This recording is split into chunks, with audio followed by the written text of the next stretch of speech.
has their author bio, and then they have their links there. So they'll have a link to their freebie or their opt-in, whatever it is. And so they can bring them into their ecosystem and then, have that kind of nurture sequence or whatever it is. So obviously some people are going to have, an email nurture sequence, or some people will bring people into their Facebook group. But knowing that there's always going to be people that are ready instantly to come and buy from you, but those people that need a bit longer, you don't want to lose them. You don't want to just leave it at, okay, they've read the book, that's the end of it. You really do want to encourage them to come into your world, and they can learn even more about you, get to really build up the know, like, and trust. Yo, this is Christian D. Evans with Journey with Christian D. Evans podcast. Guys, thank you so much for tuning in and listening to our amazing podcast. This is where we reveal the top 1% of business concepts and systems and processes to scale 8 and 9 figure businesses. We interview top level 8 and 9 figure CEOs, business owners, and amazing TEDx speakers like David Meltzer. We got Nick Cavuto, Pascal Bachman, and so many others. And if you feel like this resonates with you, please share this with your friend, your family, and make sure you impact them as well, because we're trying to spread the message on those that do not know how to scale 8, 9 figure businesses and talking higher level business concepts. So guys, remember, enjoy the episode and be uncommon if you can. Cheers. Thank you so much for tuning into Journey with Christian D. Evans podcast. I'm your host, Christian D. Evans. And today we have a special guest on today. Her mission is to inspire millions, skyrocket their visibility, and attract more soulmate clients.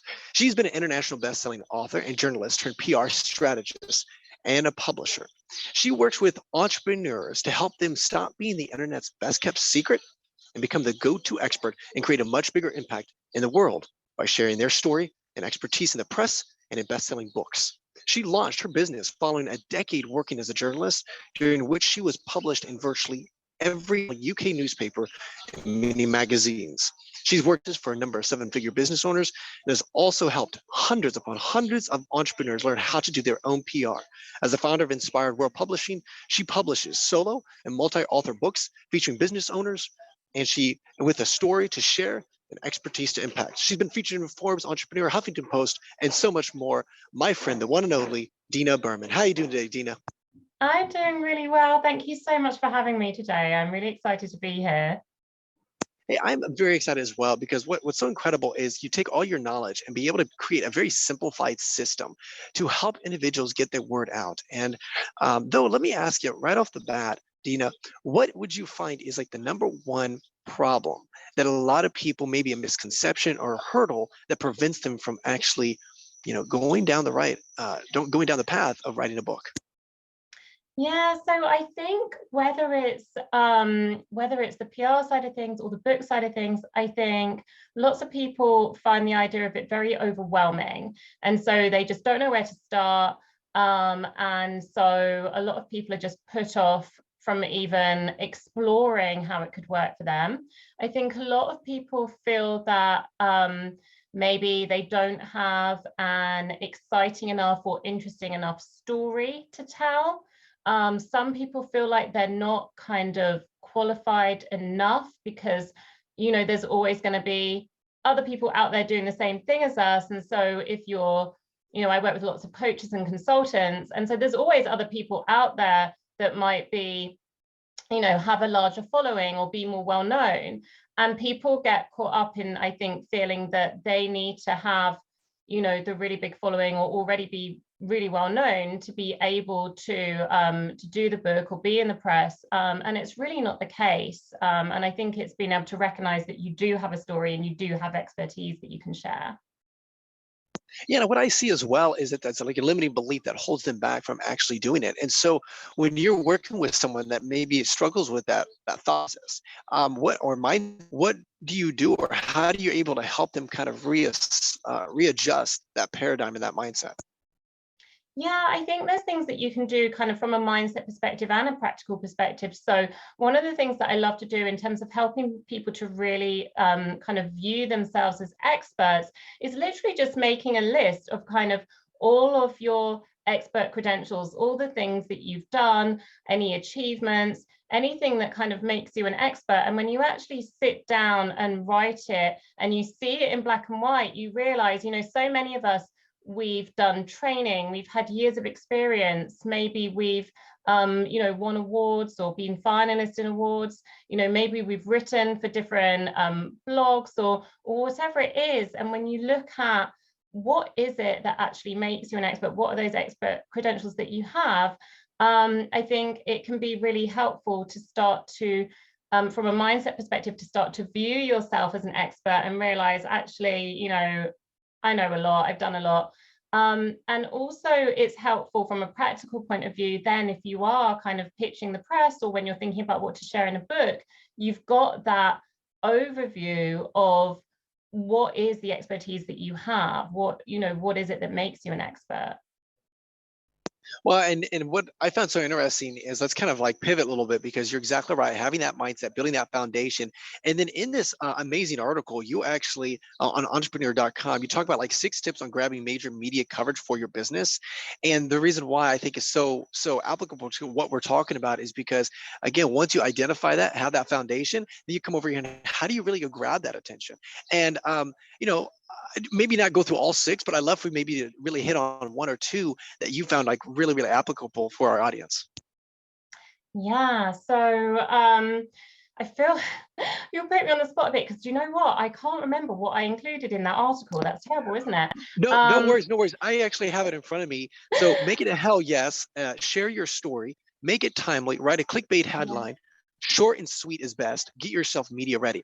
And what I'd love for you to do maybe is just take 1 of those or maybe 2 of those and kind of unpack them. And I apologize for putting you on the spot, but yeah, if you could just unpack maybe 1 or 2 of those, I think that'd be really cool to maybe allow us to understand a little bit what you mean by like sharing your story, or specifically what I like was write a clickbait headline. I thought that was really applicable.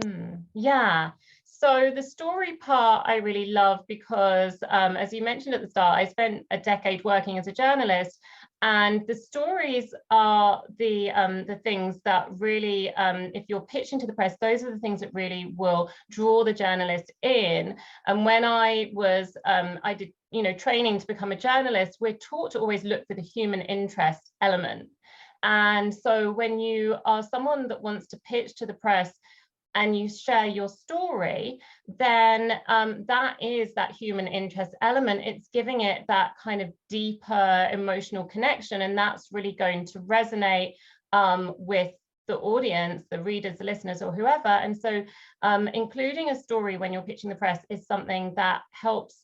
It makes it easier for the journalist to want to feature you, because essentially they never just want to promote your business for the sake of it. There has to be something more to it. So when you pitch with a story, it really helps them to get that deeper sense of who you are. And when you share your story, in a piece of media coverage or during a media opportunity, whether it's a radio interview or an article or whatever it is, then that allows you to connect more deeply to the actual audience themselves. So I always love weaving stories into whatever you're doing. And even if you're sharing a top tips piece, it can be really handy, even if it's just like a quick overview of your story that you put into the introduction or something like that. That can always be really, really helpful. The other point you mentioned about the clickbait title, and it's funny, I remember when I wrote that, I had something about, writing like an eye-catching title or something like that. And the Entrepreneur magazine team, they added in that word clickbait, and it's interesting because it's almost life imitating art, isn't it? Because that makes you click on it. You're like, I want to find out more about this. But yeah, essentially, the journalists, they want people to click on their articles. They want to, have stuff that really draws the reader in. And so when you're pitching to the press, what can be really helpful is that you suggest a headline that you can imagine being in that publication. So if you are pitching to Entrepreneur magazine or wherever it is, think about a headline that you could really envisage being in that publication, because you almost almost want to do the journalist job for them. And rather than letting them think about the headline, you show them, this is how this article could work for you, because this is what the headline would look like. And so you write something that's just very compelling, and something that makes the journalist think, oh, okay, I could see how this would work in this publication. This is a great fit for us. This looks kind of similar to the style of the other headlines, so I could see how it's going to fit. But also you want to think about the people that are going to be reading that publication, what's going to make them click on it. And it really needs to feel like something that is like eye-catching, compelling, and never you don't want to, like, sometimes people use like a pun or a play on words or something like that, and that's fine, but you never want to do it for the sake of it. And you don't want to kind of say something and have that kind of bait and switch kind of thing. You don't, you want it to just be like clear in your headline, this is what the article is about, but compelling and like drawing the reader in. Well, what I find so interesting in coming, like, looping back around the story, what I always find so interesting, definitely with like PR releases, it's a lot of individuals think it's more like statistics, factual. Hey, this is, kind of an update. And like you said, it's actually a paradigm shift, and it's actually developing a really good story. Now, my follow-up question is regarding the story. Which story is most effective? Is it, hey, is it the power and the amazingness, or is it, hey, kind of like the pain, the frustration, the annoyance, this is what I struggled with? Or is it, hey, the uplifting story? Which one would you find is more impactful, or it just depends? Yeah, no, that's such a great question. I think it honestly depends on what the situation is. And so, when I'm working with clients and we're doing sort of the multi-author books, they're sharing different stories or different parts of their stories within the books. And then it's the same thing when you're pitching the press, you're thinking about which particular story is going to be a good fit for, for this particular media outlet, or even like which part of the story. I do think that when you have, so what you mentioned about having kind of the struggle, but then having like the uplift and the kind of achievement, actually people want to hit both of those things. So if you can bring both of those things together, that gives you a really nice story arc. And that's what journalists are often interested in as well. It's like that arc of the story from, this is how things were, and this is the struggle, and this is the, the challenges and the difficulty, and this is how I overcame it, and now I'm out the other side, and this is the really great stuff that I'm doing. And that kind of format always works really well. Well, what I find so interesting is I could just imagine some of our audience are going, okay, that sounds cool, but a lot going on. Right. And obviously this is where this was one of the reasons why I want to have you on, because you obviously kind of build an incredible foundation, kind of do it with them or do it for them kind of structure. And if you could kind of unpack, because you do an incredible program, which is called the multi-author book program. And if you could maybe unpack that, because, like you said, people don't know where to go, where to start with, what to do, how to structure it. There's a lot of details that to unpack to really make sure that you're either book published or your PR is really dialed in to the highest level and getting the most return on that investment, whatever that may be. Yeah, absolutely. So like you say, I have this program, best-selling multi-author program. And what I have done is brought together my kind of years of PR experience, where I've done elements of like the done for you PR in the past, and then I've taught people how to do PR. But it was last year that I set up the publishing arm of my business. And I just thought these two things work together so beautifully, to be able to become a published author, but then be able to get PR coverage around that as well. It just felt like the perfect fit. And so I focus predominantly on doing the multi-author books, which is where we have a group of entrepreneurs, usually coaches, consultants, experts. And, for each book, there's a particular theme. And then each of the entrepreneurs that have signed up through the program, they contribute a chapter on that particular theme. And within that chapter, they're sharing a part of their story and they're sharing some of their wisdom and their expertise. And it's a hybrid program, really. So we have a done for you element whereby we do all of the publishing services for you. So we do the editing, the formatting, we do the book cover design, we publish the book, we do the ebook and the paperback, and we get it to bestseller status on Amazon. And so we're doing kind of all that heavy lifting for you, and it's really giving people the opportunity to become a published author without having to write an entire book if they're not quite ready to write their whole book yet. You know, you get to do it. The chapters are between 2,000 and 3,000 words, so it's very doable. It's, you know, it's something that you can get done pretty quickly. And then we're doing all of that heavy lifting for you, all the back end stuff, so you don't have to figure that out yourself. But it was really important to me that, you know, that we give our authors more and that we give them that guidance on what to do with the book once it's, you know, once it's published. And so we have within the program, there are trainings on how to leverage the book to get media coverage, how to monetize the book. I've got a new training I've just added in on how to create a really simple book funnel. So it's just bringing those two elements together with the book piece and the PR. And then what I found is that once you have become a published author, it can be a lot easier to land those media opportunities, because you can say within like your pitch, I'm a published author, and it just makes you stand out that little bit. You know, the journalist will really view you as an expert, but also if you're pitching maybe to write a guest blog post or a guest article, or maybe to provide some expert comment in a magazine or a newspaper, the journalist knows that they can trust that you can write, that you can produce some copy, because they see, okay, this person's published. So it really does help with landing media coverage. And I feel like the two things really feed into each other. The becoming published helps you to get more media coverage, and the media coverage helps you to sell more copies of the book, and they just work together so beautifully.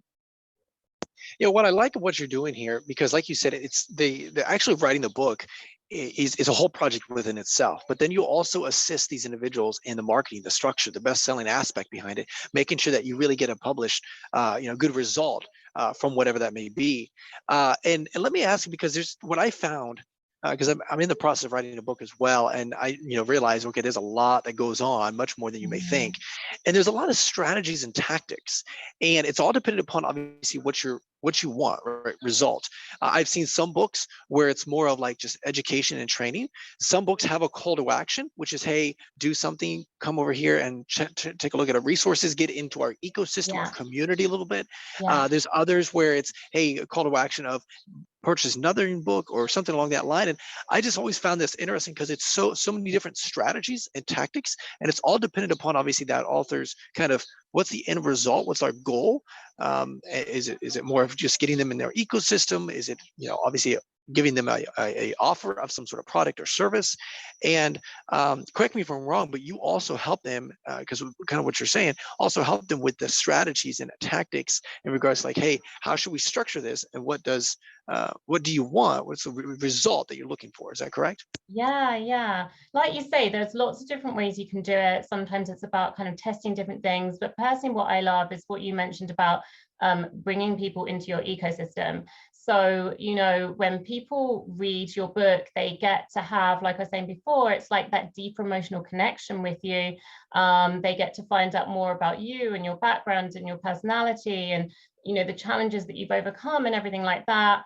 And I also really love for my authors to share their expertise in their chapters as well. So they're really getting to view that person as an expert, to experience some of their teachings and learnings, and they're getting those kind of practical kind of takeaways from the chapter as well. But you don't just want to leave it there. And there will be people that will read the book and they'll be like, right, I'm going to go and like look this person up, and I'm going to go onto their website, I'm going to book in with them. But there are other people that it's going to take them a bit longer, and they're going to need to have that kind of nurturing process. And so I love having something within the chapter. The way that we do it, we have an author bio at the end of each chapter. So each author has their author bio, and then they have their links there. So they'll have a link to their freebie or their opt-in, you know, whatever it is. And so they can bring them into their ecosystem, and then, you know, have that kind of nurture sequence or whatever it is. So obviously some people are going to have, you know, an email nurture sequence, or some people will bring people into their Facebook group. But knowing that there's always going to be people that are ready instantly to come and buy from you, but those people that need a bit longer, you don't want to lose them. You don't want to just leave it at, okay, they've read the book, that's the end of it. You really do want to encourage them to come into your world, and they can learn even more about you, get to really build up the know, like, and trust factor, and then they're going to be the ones that are ready to buy from you kind of, you know, a bit further down the line. And what would you say are some like misconceptions that most people go in thinking when they're like, you know, starting a book project or something along that line? What are some misconceptions that they, you know, you feel like you see all the time? I think sometimes people worry that you know, that they don't have enough of a story to share, or that they don't have enough expertise to share. And so I think it's just getting your mindset right on track, you know, from the very start, and knowing that, you know, you have, like, each of us as entrepreneurs, we've all been on our own unique journeys that have got us to where we are today. And so we all have so much value that we can share from the things that we've experienced, the journey that we've been on, the things that we've been through, and also the knowledge that we've gained doing the work that we do. And, you know, whether there's been, you know, the trainings or certifications or whatever it is. And so I think getting that mindset on track right from the start, and knowing that you have so much value to share, and thinking about ultimately, why is it that you want to do this? I think that's really important as well. Most entrepreneurs that I speak to, if they're becoming a published author, or if they're getting featured in the press, it's really the two main things are they want to inspire others. Like, they have an important message, they want to share that, they want to inspire others, and they want to grow their business. So they want to use it from the point of view of, you know, creating a bigger impact, but also being very strategic with it, and using the book and the PR and leveraging it so that they are attracting those clients to them. And so I think keeping that in your mind the whole time, like, why are you doing this, is really helpful. Well, and this is where what I found so interesting, and once I got into it a little bit, it's not so much about, you know, selling a million copies, but it is a matter of selling the right copies to the right people that are attracting. Would you agree with that? Yeah, definitely, definitely. So you will have the kind of celebrity authors that will have, you know, the big kind of marketing machines behind them, and they're going to be selling like the millions of copies, and, you know, that's great for them. But, you know, when you're doing a book, especially with the entrepreneurs that I work with, you know, they're established in business, they're doing amazing things in the world as coaches, consultants, experts, and they are then able to use the book to attract more clients. So it's really about getting the book in front of the right people, so that those ones that are a great fit can find out more about them, and really, like I say, have that kind of deeper connection with them, because that really does build up the know, like, and trust factor very, very quickly. When you feel a resonance with someone, when you read something and think, oh wow, I've been through that too, or where you feel that kind of empathy with them, it really does help to build up that know, like, and trust factor. And so it's not really about, like you say, selling the millions of copies. It's about selling copies to the right people, and then leveraging it so that those people that are going to be a great fit to work with you can become clients. Well, what I find so interesting about your story, Dina, is because, see, individuals like yourself that have built and produced incredible results, I know for a fact that in order to do that, you had to experience a lot of failures, and you had to go through a lot of pivots and a lot of stuff. And that's the reason why you can now take a lot of that crap that you experienced and come over here and say, hey, I know the path and I can help you, and I can do it, you know, collapse timeframes and do it a lot faster and quicker. And so when you were going through this journey, if you could maybe share a few stories that you experienced, like, wow, that sucked. That was a hard learning experience. That was a bad failure. But now, obviously, it's an asset to your business, and now you can help and impact hundreds upon hundreds of entrepreneurs. Yeah, definitely. So the first thing that springs to mind is when I was actually working as a journalist. I started out and I was kind of working within different publications. And at one point I was working as a commissioning editor on a newspaper supplement here in the UK. And then I'd been there for a couple of years and they told me they didn't have any more work for me. So I'd been doing some freelance journalism on the side. And because I wasn't working at this publication anymore, I was like, right, well, I will work as a freelance journalist. I will pitch my feature ideas to different publications, to different editors, and that's how I'm going to make a living. And I went through this phase where I was pitching to these editors. So I had been on the other side of the fence. Previous to that, I had been the editor that was receiving the pitches. So I was receiving pitches from, different business owners and different PRs, but also from journalists wanting me to run their stories. And, I would have like hundreds of these pitches coming in, and I would have to pick at the time on this particular publication, we would run 2 features a week on the section I was looking after. So I would have to go through these hundreds of emails and pick out the 2 that were kind of, newsworthy enough to be featured. So then suddenly I was on the other side of the fence and I was the one pitching, and I would send out these emails and I would either get just like no response at all, which happens a lot. If anyone's ever pitched to an editor or a journalist, I'm sure you've been through that. It just happens, it can happen a lot. So I would get like no response, or I would just get, oh, thanks, but no thanks, not quite right for us. And I was like, oh my goodness, if I'm going to make a full-time living out of being a freelance journalist, I really need to perfect my pitching skills. And so that was a real moment for me, having gone through that and had, it can feel very personal. It can feel like rejection when someone's saying, no, we don't want this, or even just when someone's not responding. You can start to make up stories in your head about what that means, and that will, obviously I'm not good enough, obviously my ideas are rubbish, obviously, I just shouldn't be doing this. And so that was a real learn for me to, first of all, realize that, if a journalist doesn't respond to you, it doesn't necessarily mean that you're doing anything wrong. They're just like super, super busy. They're working on really tight deadlines. You may have just like slightly missed the mark, or they might have already just run something the same, and you've just got in there a little bit too late. So that was the first thing, but also it was perfecting my pitching skills and really getting good at that. And by the end of it, I ended up being published in virtually every national UK newspaper, because I was able to, first of all, to know not to give up, because you can, and I've had this before with clients where I'll have to say to them, look, just because you've sent out this pitch and you've not got a reply, don't make it mean anything about you, because you can have that feeling. And if anyone's listening who's ever been through this, where you've sent off a pitch or a couple of pitches and you've not had a positive response, you could be like, well, I'm just going to give up because it's obviously not meant for me. So that was the first thing to know, that like, just keep going and you just refine it and tweak it and refine it, and you will get there. So that was really helpful, and it's something that I'm now able to share with my clients, so that they don't have to go through that whole process.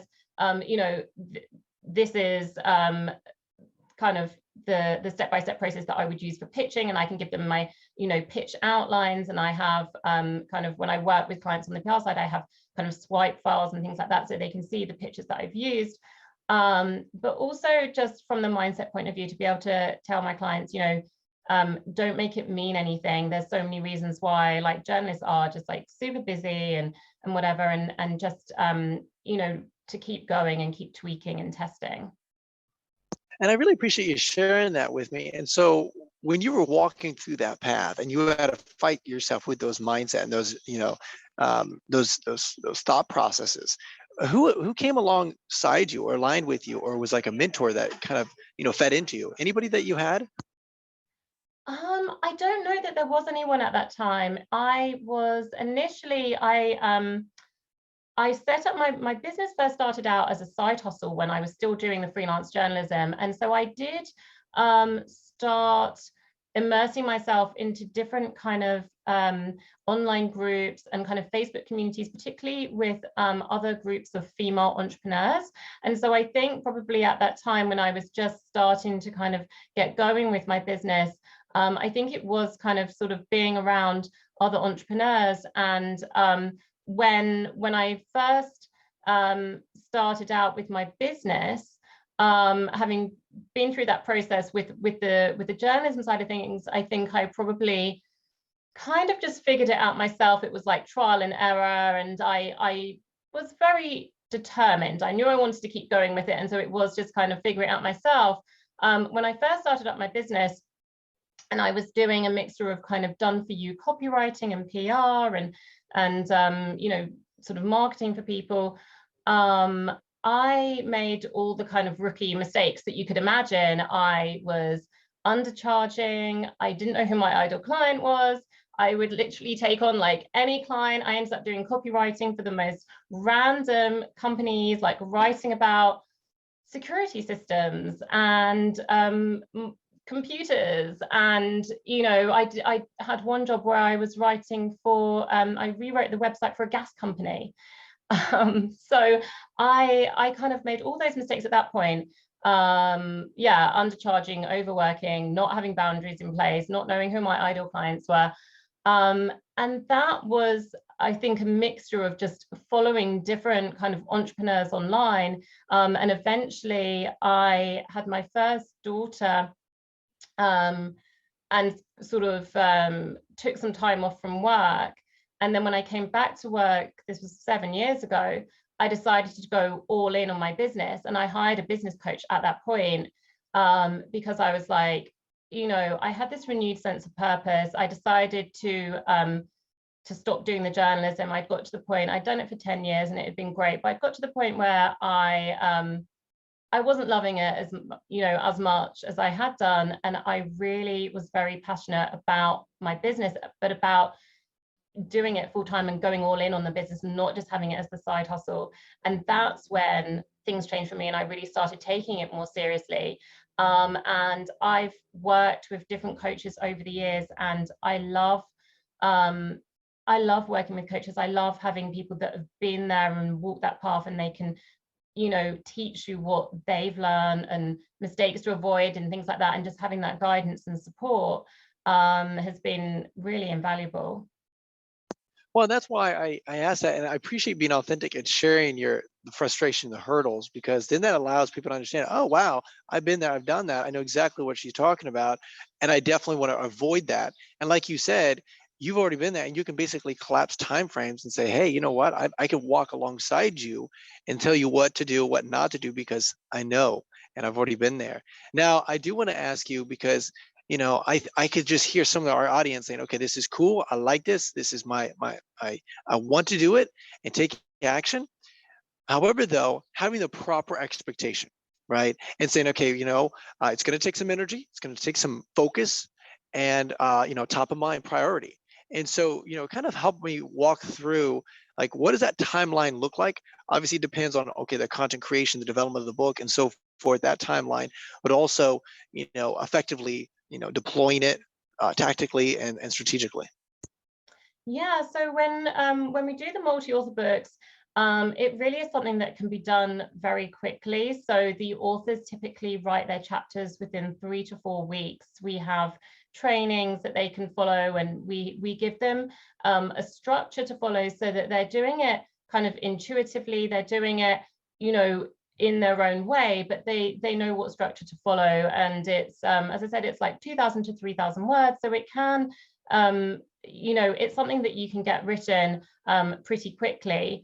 And then when we are doing kind of all the back end stuff with the formatting and the editing, we normally work with the authors so that we're editing the chapters in chunks kind of as they go, so we're kind of getting that done.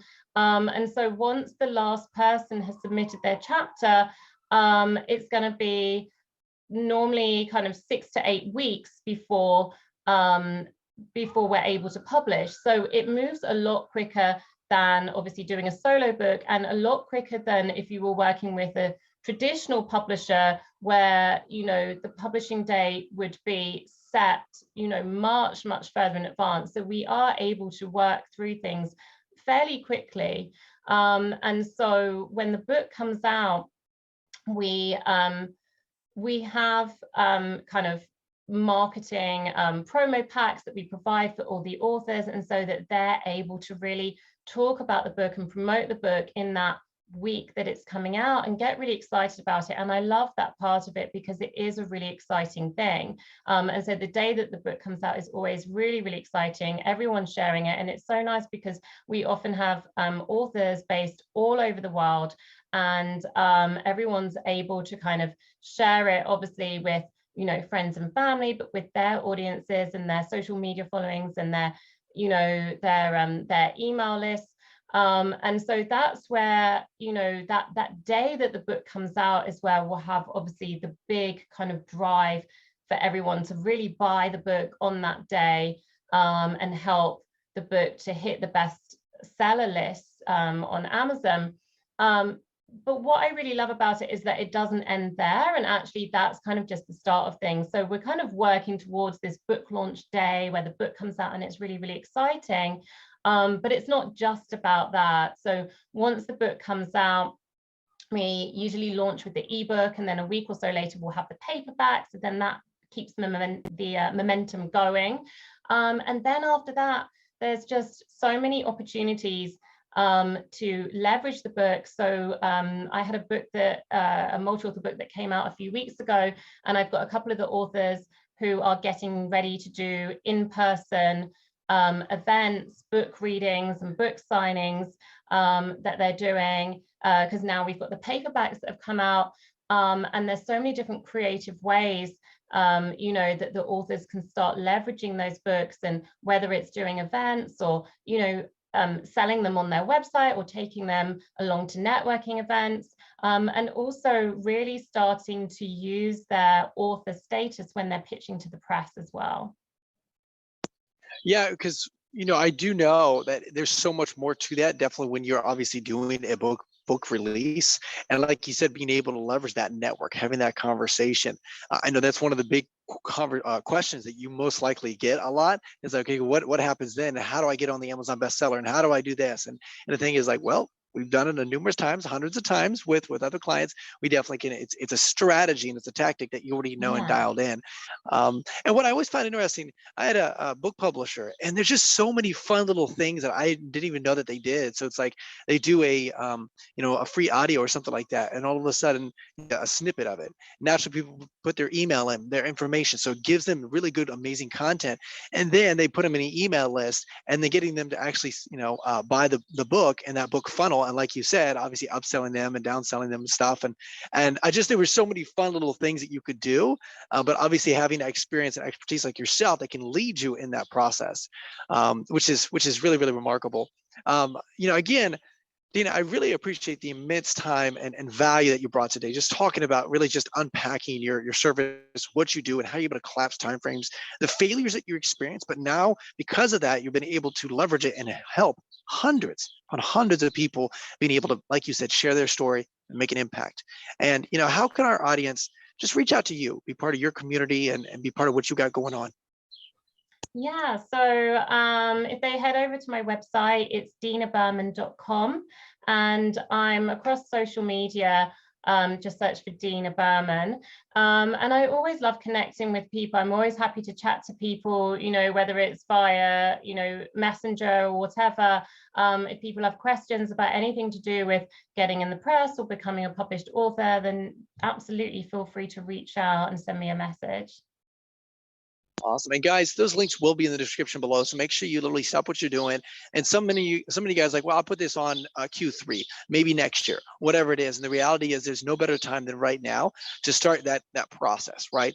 And the thing is even when you're working with other things or whatever, it's prioritizing this, because the reality is it's an evergreen asset that constantly is getting people in your ecosystem that's able to, then you're able to facilitate and close down the sales cycle, because guess what? They know, like, and trust you already. And they're most likely to say, hey, I love what you got going on. I love your story. And now I want to be part of what you got going on, and building them in that ecosystem. And before we let you go, Dina, is there any last words of wisdom that you'd like to share with our audience?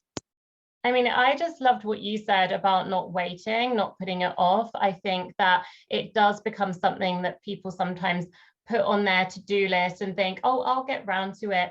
And really, you know, like you say, if you can do this now, this is something that is going to serve you in your business so much.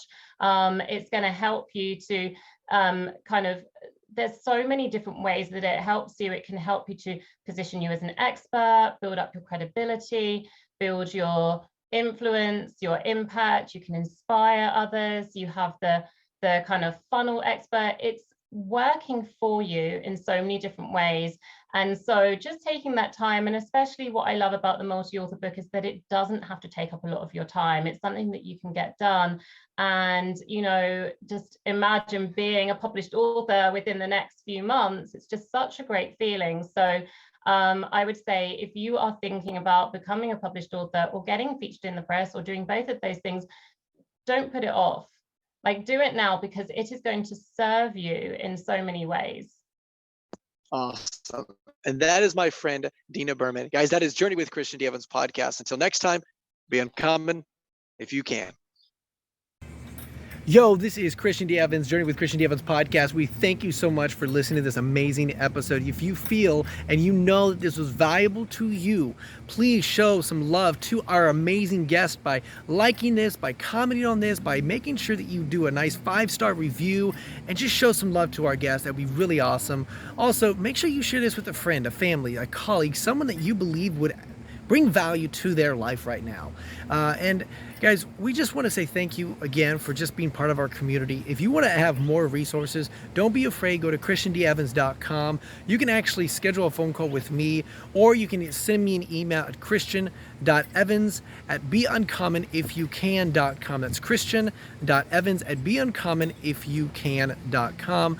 Always love to hear some feedback, and let me know what is the number 1 or 2 things that you are struggling in your business and your life, and we'll make sure we have those conversations. Guys, that is Journey with Christian D. Evans podcast, and until next time, remember, be uncommon if you can. Cheers.